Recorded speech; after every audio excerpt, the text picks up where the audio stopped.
So how do you rotate your text in Keynote on iPad? Let's get started. If you're new on this channel, most definitely subscribe so you do not miss tutorials like this one.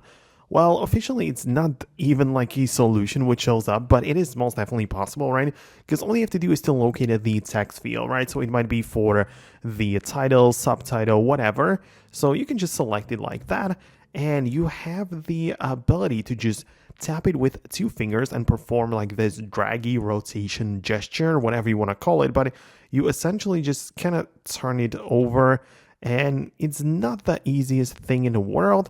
It kind of snaps to the like midpoints, but you can see that you can rotate it. You even get the information about the angle, right? So you even get to see how much you have rotated the thing here. But at the end of the day, that's how you do it. I also try to use like the mouse and go to the corners and try to find like the rotation tool, but it's simply not there. And I find it the best way, if there is any other, right, the best way by far by me is to just grab it and rotate it like that. Yeah, so that's how it works. Let me know if you managed to make it work on your Keynote on the iPad. Most definitely subscribe for these quick tips and tutorials like this one.